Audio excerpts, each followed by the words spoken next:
Hello all welcome back to SSSvini&Vanshika cooking and tips అని ప్రతిరోజు లాగానే ఈ రోజు కూడా సూపర్బ్ యూస్ఫుల్ టిప్స్ అయితే వచ్చేసాను. స్కిప్ చేయకుండా చూడడానికి అయితే ట్రై చేయండి. ఫస్ట్ టిప్ వచ్చేసేసి ఇలాంటి ప్లాస్టర్ మనం వెతకాలి అంటే చాలా ఇబ్బంది అయిన పని, మన టైం కూడా చాలా వేస్ట్ అవుతుందండి. ఇది ఎక్కడుందని వెతకడమే సరిపోతుంది మనకి. అలా ఇబ్బంది పడకుండా ఈజీగా మనకి తీసుకున్న ప్రతిసారి కనిపించేలా ఉండాలి అని అంటే ఇలాంటి బ్యాక్ సైడ్కి ఇలా తిప్పేశారనుకోండి, మనకి ఈజీగా ఎక్కడ వరకు ఉంది, ఎక్కడ వరకు మనం యూజ్ చేసాను సింపుల్గా కనబడుతుంది. లేదు ఒక స్టిక్ ఏదైనా చిన్న పుల్ల దానికి పెట్టేసేయచ్చండి. ఆ టైంకి మన పుల్ల అవైలబుల్లో లేదు అనుకోండి, ఇలా బ్యాక్ సైడ్కి తిప్పేశారనుకోండి, సింపుల్గా అయితే మనకి నెక్స్ట్ టైం కనిపిస్తుంది. హోప్ ఈ టిప్ అయితే నచ్చిందని అనుకుంటున్నాను. నచ్చితే కనుక మీ ఫ్రెండ్స్ అండ్ ఫ్యామిలీకి షేర్ చేయడం అసలు మర్చిపోకండి. అండ్ నెక్స్ట్ టిప్ వచ్చేసి వైర్లు, కొన్నిసార్లు ఛార్జర్ వైర్లు ఏమవుతుంది, కొన్నిసార్లు ఇలాగ తెగిపోతూ ఉంటాయి కదండి. ఇది ఇలాగే వదిలేసామంటే ఇంకా ఎక్కువ వైర్ కూడా తెగిపోవడం జరుగుతూ ఉంటుంది. అలాగే ఇలానే పెట్టామనుకోండి, కరెంట్ షాక్ కూడా కొడుతుండే. అలా కాకుండా సింపుల్గా దీన్ని ఎక్కువ ఇరిగిపోకుండా ఉండాలి అని అన్నా, ఎక్కువ షాక్ కొట్టకుండా ఉండాలి అని అన్నా కానివ్వండి, ఈ చిన్న టిప్ని అయితే ట్రై చేయండి. ప్లాస్టర్ ఉంటుంది కదండి, ప్లాస్టర్ వేసామనుకోండి ఇంకా ఎక్కువ అయితే వైర్ తెగిపోవకుండా కూడా ఉంటుంది. ఈ చిన్న టిప్స్ అయినప్పటికీ కూడా మన లైఫ్లో చాలా ఇంపార్టెంట్ టిప్స్ అండి ఇవి. ఇలాంటి టిప్స్ ట్రిక్స్ మన ఛానల్లో చాలా ఉన్నాయండి. మీరు ప్రీవియస్ వీడియోస్లో కూడా వెళ్ళండి, చూడండి. మీకు నచ్చితేనే సబ్స్క్రైబ్ చేసుకోండి. అండ్ ప్లీజ్ మీకు ఏది ఒక్కటి యూస్ఫుల్గా అనిపిస్తే ఒక లైక్ అయితే ఇచ్చేసండి.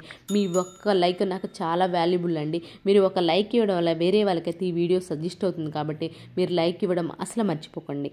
అండ్ నెక్స్ట్ టిప్ వచ్చేసేసి, బ్రెడ్ను మనం తీసుకొచ్చుకున్న రోజు మొత్తం కంప్లీట్ చేయలేం కదండి, కొంచెం అయితే కంపల్సరీ మిగిలిపోతూ ఉంటుంది.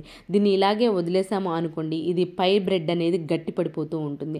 అందుకని చెప్పేసి మధ్యలో ఒక్కసారి సిజర్తో కట్ చేసామనుకోండి, దీన్ని ముడివేయడానికి బాగా ఈజీగా ఉంటుంది.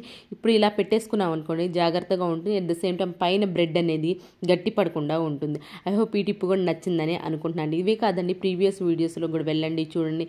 మీకు నచ్చితేనే సబ్స్క్రైబ్ చేసుకోండి. అండ్ యూస్ఫుల్గా అనిపిస్తే మాత్రం ప్లీజ్ అస్సలు ఒక లైక్ ఇవ్వడం అస్సలు మర్చిపోకండి. అండ్ నెక్స్ట్ టిప్ వచ్చేసేసి, పాలపైన మేగడ ఉంటుంది కదండి, ఈ మేగడని కొంచెం అంటే కొంచెం తీసుకోండి. దీన్ని దేనికి యూజ్ చేస్తాం అనుకుంటున్నారో చూపిస్తాను చూడండి.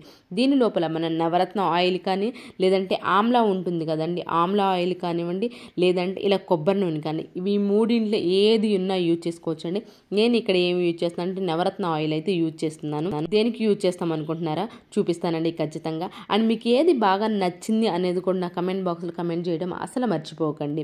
నవరత్న ఆయిల్ కూడా ఒక 2-3 డ్రాప్స్ అయితే సరిపోతుందండి, ఎక్కువ కూడా అవసరం లేదు. ఒకసారి మనం 2-3 డ్రాప్స్ వేసిన తర్వాత దీన్ని బాగా మిక్స్ చేసేసుకోండి. మిక్స్ చేసుకున్న మిశ్రమాన్ని తీసుకొని, మోచేయి వింటర్ సీజన్ వస్తుంది కదండి, మోచేయి ఏమంటే కొన్నిసార్లు స్కిన్ అనేది డ్రై అయిపోతుంది, నలుపుగా అయిపోతుంది. అట్ ద సేమ్ టైం చిన్న బబుల్స్ అనేవి ఫామ్ అవుతూ ఉంటాయండి. మోచేయి మీరు ఎప్పుడైనా అబ్జర్వ్ చేసుకుంటూ ఉంటే ఆ చిన్న బొబ్బులు రాకుండా ఉండాలి, డ్రై అయిపోకుండా ఉండాలి. డ్రై అయిపోయి వెంటనే ఎలర్జీస్ లాగా స్కిన్ ఇచ్చింగ్ కూడా వస్తుంది. అలా లేకుండా ఉండాలి అంటే ఈ పాలపైన మేగడ ప్లస్ ఏదైనా ఆయిల్ కలిపిన దాన్ని ఇలా రాసేస్తే 10 నిమిషాలు వదిలేసేయండి. 10 నిమిషాలు వదిలేసిన తర్వాత ఆ తర్వాత నాప్కిన్తో ఏదంటే వాటర్తో క్లీన్ చేయొద్దండి, నాప్కిన్తో క్లీన్ చేసేసుకోండి. మీకు ఇచ్చింగ్ అనేది, డ్రై స్కిన్ అది బ్లాక్ అవడం అనేది, చిన్న బొబ్బలు రావడం అనేది తగ్గుతుంది. ఐ హోప్ ఈ టిప్ అయితే నచ్చిందని అనుకుంటున్నానండి. అండ్ నెక్స్ట్ టిప్ వచ్చేసి, కొంచెం గోరువెచ్చని నీళ్ళు అయితే తీసుకోండి. ఎక్కువ కూడా వేడిగా ఉండాల్సిన అవసరం లేదు, జస్ట్ గోరువెచ్చని నీళ్ళు అయితే సరిపోతుందండి. దానిలో బేకింగ్ సోడా ఉంటుంది కదా, బేకింగ్ సోడాని 1 స్పూన్ అయితే సరిపోతుంది. దానిలోనే వెనిగర్ వేసుకోండి.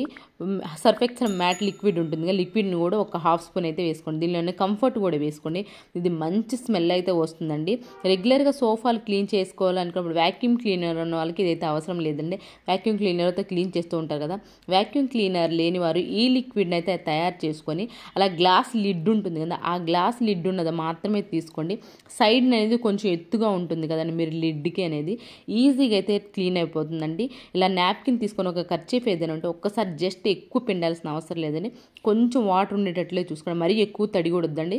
మళ్ళీ ఎక్కువ తడి ఉన్నాయి అనుకోండి, సోఫాలు అనేవి కొంచెం త్వరగా ఆరక స్మెల్ వస్తూ ఉంటాయి. జస్ట్ కొంచెం వాటర్ ఉండేటట్లు చూసుకోండి. ఈ లిడ్ పైన ఇలా వేసేసేసి గ్లాస్ లిడ్నే తీసుకొని నీట్గా క్లీన్ అయిపోతుంది. అట్ ద సేమ్ టైం మంచి స్మెల్ వస్తుంది. మీరు చూడండి, ఒకసారి క్లీన్ చేసుకున్న తర్వాత అబ్జర్వ్ చేసుకోండి. మనం క్లీనింగ్ కోసం అని చెప్పి బేకింగ్ సోడా వేసాము, అలానే వెనిగర్ వేసాము, మంచి వాసన కోసం కంఫర్ట్ కూడా వేసాం సూపర్గా క్లీనింగ్ అవుతుందండి. At the same time bacteria ఏదన్నా ఫామ్ అవ్వకుండా చేస్తుంది. బేకింగ్ సోడా వెనిగర్ వేసాం కాబట్టి మంచి స్మెల్ కూడా వస్తుంది. వెంటనే దీన్ని క్లీన్ చేసిన వెంటనే అరగంట పాటు వదిలేసేసేయండి ఫ్యాన్ గాలికి. 5 పైన పెట్టేసి ఆరిన తర్వాత మాత్రమే మీ సోఫా కవర్స్ ఏమైనా వేసుకోవాలంటే వేసుకోండి. ఖచ్చితంగా మనకి మంచి స్మెల్ అవుతుంది. అట్ ద సేమ్ టైం నీట్గా కూడా క్లీన్ అయిపోతుంది. ఇవేనండి ఈరోజు టిప్స్ ట్రిక్స్. మీకు యూస్ఫుల్గా అనిపిస్తే మీ ఫ్రెండ్స్ అండ్ ఫ్యామిలీకి షేర్ చేయడం అసలు మర్చిపోకండి. నోటిఫికేషన్ పక్కనే ఉన్న బెల్ సింబల్ అయితే యాక్టివేషన్లో ఉంచుకోండి. రేపటి వీడియోలో మంచి టిప్స్తో మళ్ళీ మీ ముందుకు అయితే వస్తానండి. ఇంతవరకు మీరు హ్యాపీగా ఉండాలని హార్ట్ఫుల్గా అయితే కోరుకుంటున్నాను. Thank you so much for your watching.